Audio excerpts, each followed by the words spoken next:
말라기 4장 말씀입니다. 제가 가진 구약 성경 1331쪽입니다. 구약 성경 1331쪽 말라기 4장 2절 한 절 말씀 찾으셔서 함께 같이 읽도록 하겠습니다. 말라기 4장 2절 한 절 말씀 찾으셨으면 같이 읽겠습니다. 시작. 내 이름을 경외하는 너희에게는 공의로운 해가 떠올라서 치료하는 광선을 비추리니 너희가 나가서 외양간에서 나온 송아지같이 뛰리라. 아멘. 지난 주일날 우리는 출애굽기 15장 26절 말씀에 있는 하나님은 치료하시는 하나님이시다, 치료의 하나님이라는 말씀을 잠시 살펴보았습니다. 그 말씀이 있는 출애굽기 15장에는 이스라엘 백성들이 광야 가운데에서 물을 마시지 못해서 물을 마시려고 할 그때에 물이 도저히 써서 마시지 못하였다라고 하는 마라의 쓴 물에 대한 말씀이 기록되어 있습니다.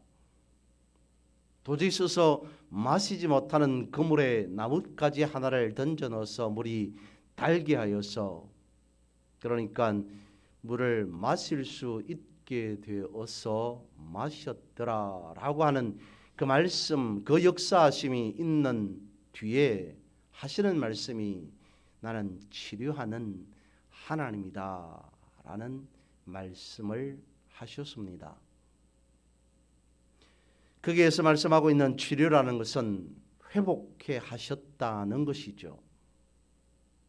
잘못된 어떤 것이 있다 할지라도, 아니 불가능해 보이는 무엇이 있다 할지라도 하나님께서는 그것을 가능케 하시고 온전케 하시는 하나님, 그래서 치료하시는 하나님은 회복케 하시는 하나님이라고 하는 그 의미를 그 말씀 안에서 찾아볼 수 있었다는 겁니다. 오늘 우리가 읽은 본문의 말씀이 있는 말라기라고 하는 이 말씀은 구약의 마지막 부분, 마지막 장에 해당합니다.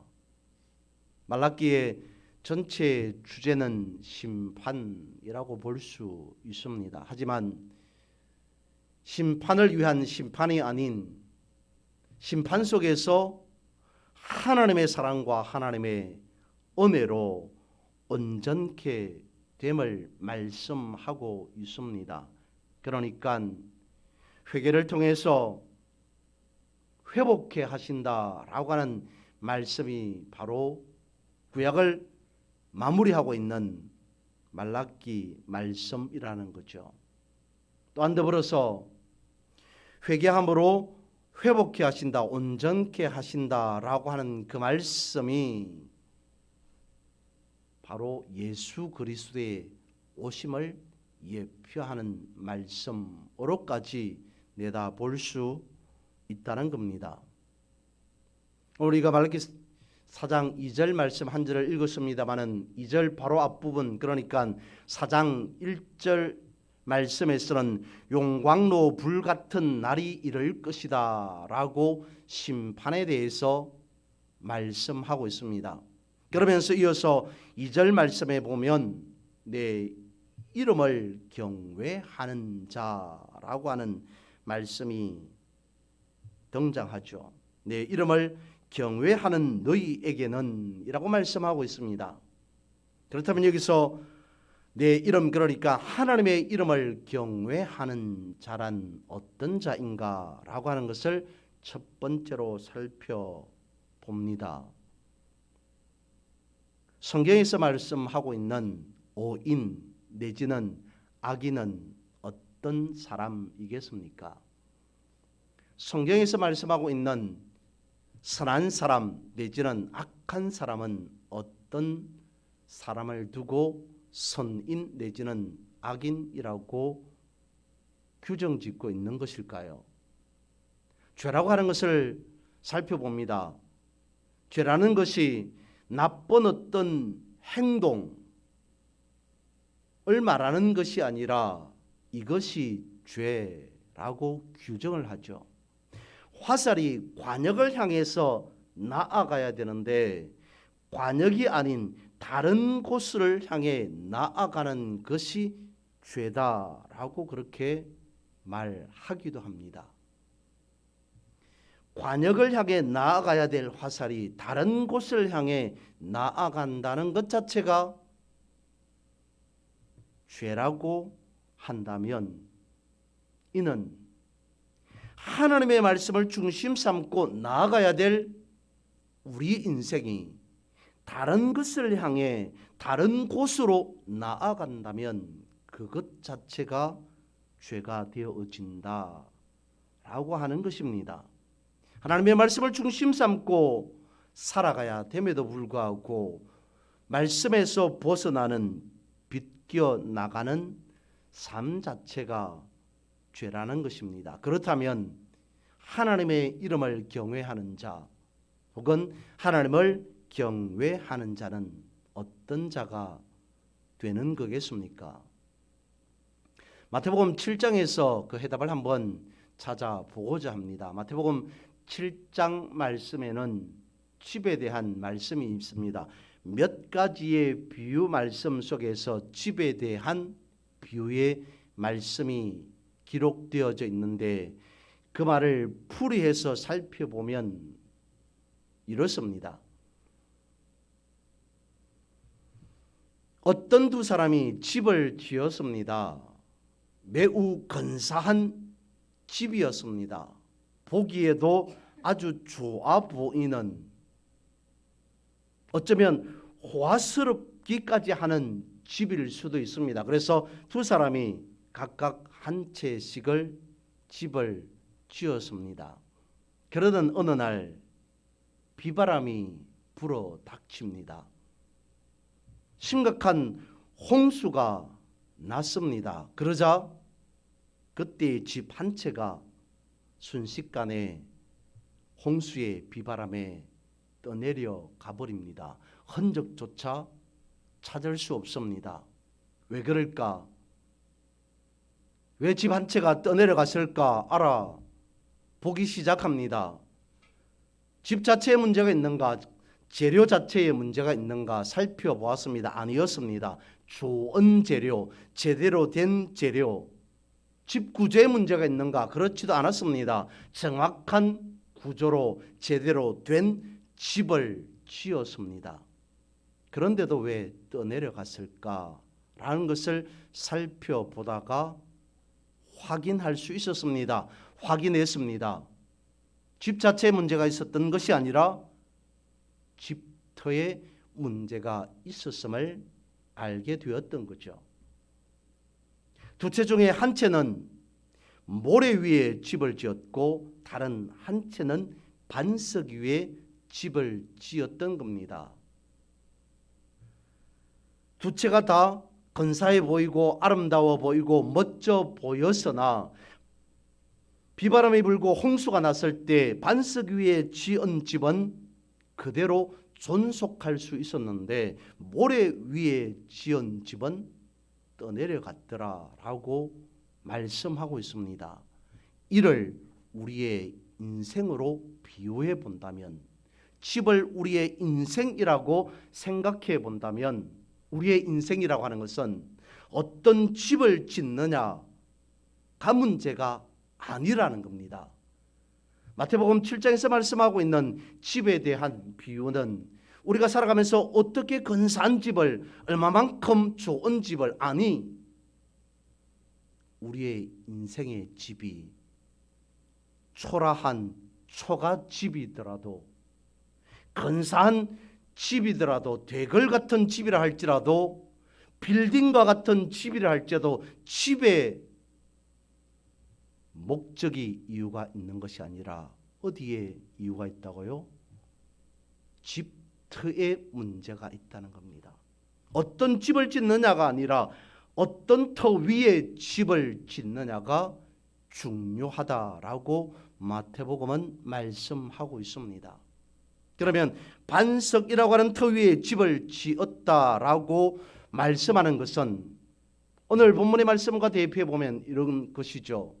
여호와의 이름을 경외하는 자는 마치 말씀이라고 하는 터 위에 우리의 인생이라고 하는 집을 지음과 같다라고 볼 수 있다는 것입니다.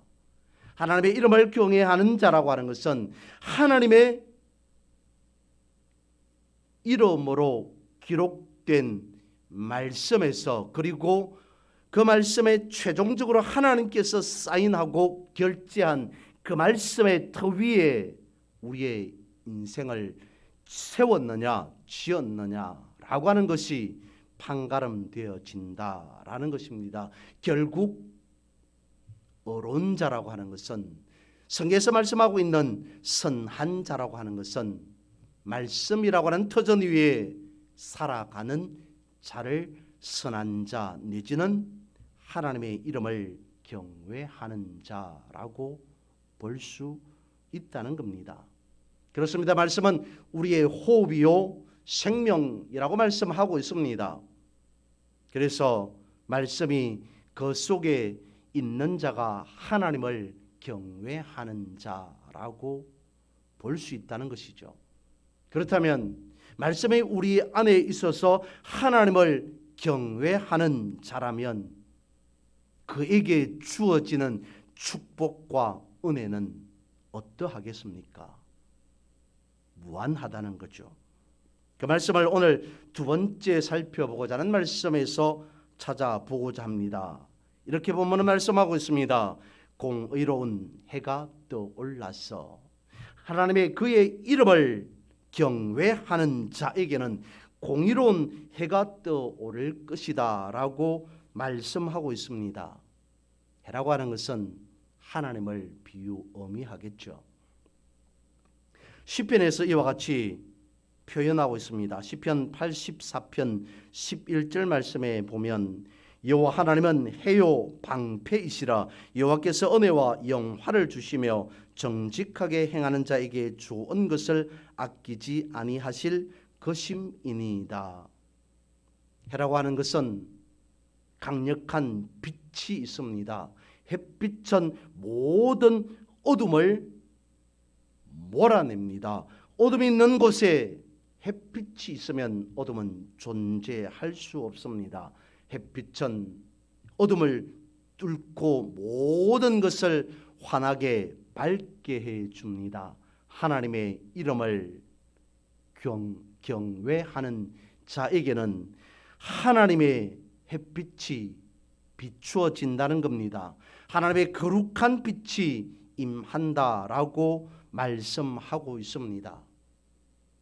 제가 자주 말씀을 드리는, 제가 자주 묵상하는 말씀 중에 하나가 욥기서 23장 10절이라고 말씀을 드렸습니다. 예전 번역을 기억하고 있어서 지금 우리가 가지고 있는 성경 말씀과는 약간의 차이를 두고 있죠. 이렇게 말씀하고 있습니다. 나의 가는 길을 그가 아시나니. 고난중에 있던 욥이 이와 같이 고백하기 시작합니다. 나의 가는 길을 그가 아시나니 그가 나를 단련하신 후에는 내가 순금같이 되어 나오리라. 여기서 말씀하고 있는 순금이라고 하는 것은 그게 두 가지의 의미로 나누어 살펴볼 수 있을 것 같습니다. 첫 번째로는 말 그대로 순금, 순도 100%, 순도 99.99%의 순도를 가진 금을 의미하겠죠. 나는 내 인생은 불순물이 없는, 불순물이 끼어들지 못하는 순금의 인생과 같은 그런 인생. 어떤 인생이에요? 순금과 같은 믿음의 인생을 나는 살아갈 것이라. 그가 나를 단련하신 후에는 내가 순금같이 순도 99.99% 100%를 자랑하는 그런 믿음의 온전한 삶을 살아갈 것이다 라고 하는 하나의 의미와 그 다음 두 번째로는 순금이 가지고 있는 고유의 빛이 있을 겁니다. 아름답고 찬란하고 영롱한 빛은 아닐지라도 불순물이 있는 금과는 다르게 순도 100%의 금만이 나타낼 수 있는, 발할 수 있는 고유의 빛이 분명 있습니다. 그와 같이 내가 어려운 역경을 통해 견디어서 단련된 후에는 순금이 가지고 있는 자태의 그 빛을 발하는 인생을 살아가리라 라고 또한 고백하고 있었다는 겁니다. 거기에는 어떤 불순물과 같은 어둠이 없다는 것을 전제하고 있을 겁니다. 이제 내 인생 속에는 순금과 같이 발하는 빛을 발하는 그 빛된 삶을 살아감으로 어둠에 속하지 않는 인생, 어둠에 속하지 않는 삶을 살아가리라 라고 다짐하였다는 겁니다. 그렇다면 여러분, 순금같이 순도를 자랑하고 빛나는 인생을 살아간다는 것은 무엇을 의미하는 것일까요? 골로새서 3장 16절에서는 이와 같이 말씀하고 있습니다. 순금과 같은 인생은 이와 같다라고 하는 말씀이 이와 같습니다. 시와 찬송과 신령한 노래를 부르며 감사하는 마음으로 하나님을 찬양하고 라고 되어 있습니다. 시와 찬송과 신령한 노래를 부르며 하나님을 찬송하는 삶, 그 삶이 어쩌면 욥기에서 욥이 고백하고 있는 순금과 같은 인생 아니겠습니까? 그 이유를 말씀을 드렸던 시와 찬송과 신령한 노래 앞에 무엇이라고 기록하고 있냐면, 우리에게 가르쳐주고 있냐면 이와 같이 가르쳐주고 있기 때문입니다. 그리스도의 말씀이 너희 속에 풍성히 거하여 라고 말씀을 하고 있습니다. 예수 그리스도의 말씀이 우리 가운데 풍성히 거할 때 시와 찬송과 신령한 노래로 하나님을 온전하게 찬송하는 삶이 되어질 것이다 라고 골로새서 3장 16절은 말씀하고 있습니다. 그렇다면 예수 그리스도의 말씀이 풍성히 임하였다라고 하는 것은 무엇을 의미하겠습니까? 바로 성령 충만이라는 겁니다. 그러니까 욥기에서 나의 길이 순금과 같은 성령 충만한 길, 성령 충만한 삶이 되어지리라. 신약으로 비유해 본다면 그와 같이 고백되어 있다는 것입니다. 그렇다면 다시 살펴봅니다. 성령 충만하다라고 하는 것은 무엇이겠습니까? 모든 것이 온전한 상태, 모든 것이 회복된 상태라고 볼 수 있겠죠. 그것을 오늘 본문의 말씀 속에서는 치료하는 광선이라고 말씀하고 있습니다. 그의 이름을 경외하는 자에게는 공의로운 하나님의 거룩한 빛이 비추어져서 치료하는 광선을 받게 될 것이다 라고 말씀하고 있습니다. 오늘 우리가 가지고 있는 성경은 광선이라고 되어 있습니다마는 이 광선이라고 하는 원어 카나퍼는 사실 날개라고 하는 뜻을 가지고 있습니다.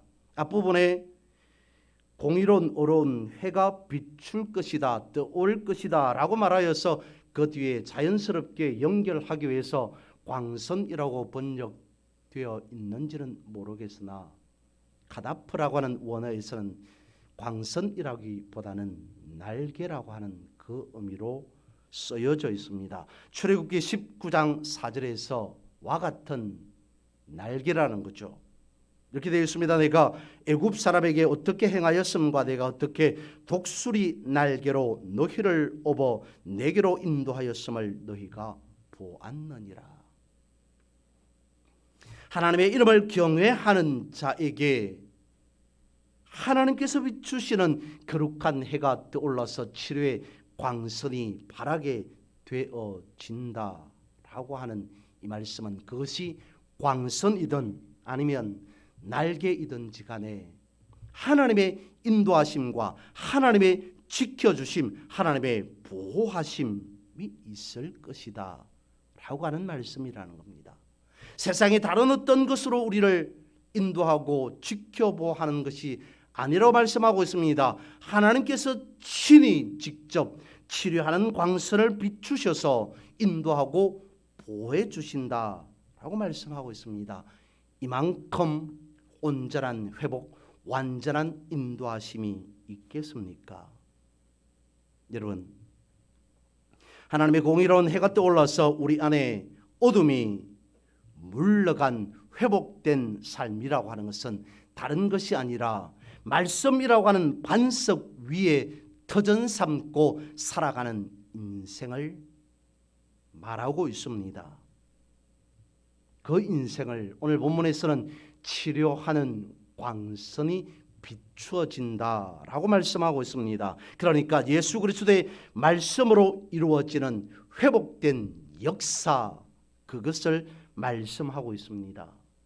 이를 성령 충만이라고 말씀을 드렸는데요. 그러면 성령 충만이라고 하는 것은 무엇이겠습니까? 내지는 성령이라고 하는 것은 무엇이겠습니까? 로마서 8장 말씀을 몇 절 읽어드립니다. 우리가 아는 로마서 8장에서는 성령에 대해서 계속 말씀하고 있습니다. 성령 충만이라고 하는 것이 또한 무엇인가 라고 하는 것까지 이루어 말씀하고 있습니다. 8장 시작은 이렇게 시작하고 있습니다. 그러므로 이제 그리스도 예수 안에 있는 자에게는 결코 정죄함이 없나니 이는 그리스도 예수 안에 있는 생명의 성령의 법이 죄와 사망의 법에서 너를 해방하였음이라 라고 말씀하시면서 로마서 8장 14절 이후의 말씀에 보면 성령에 대해서 이와 같이 가르쳐 주십니다.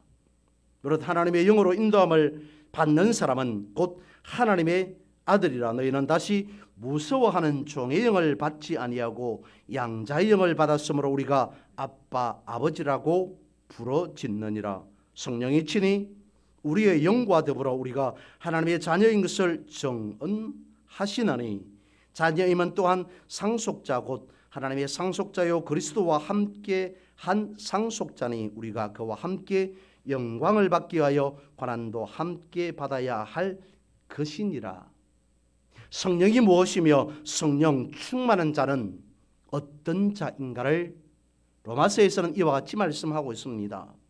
영광을 받기 위하여 고난도 함께 받아야 할 것이니라 라고 하는 말씀으로 끝나지 아니하죠. 그 다음에 한 말씀만 더 읽어보면 이렇게 말씀하십니다. 생각하건대 현재의 고난 장차 우리에게 나타날 영광과 비교할 수 없도다 라고 하면서 성령에 대해서 성령 충만에 대해서 쭉 말씀하고 있다가 우리가 잘 아는 로마서 8장 28절에 가서는 이와 같이 말씀하고 있죠. 우리가 알거니와 하나님을 사랑하는 자 곧 그 뜻대로 부르심을 입은 자들에게는 어떻다고요? 모든 것이 합력하여 선을 이루신다 라고까지 말씀하고 있습니다.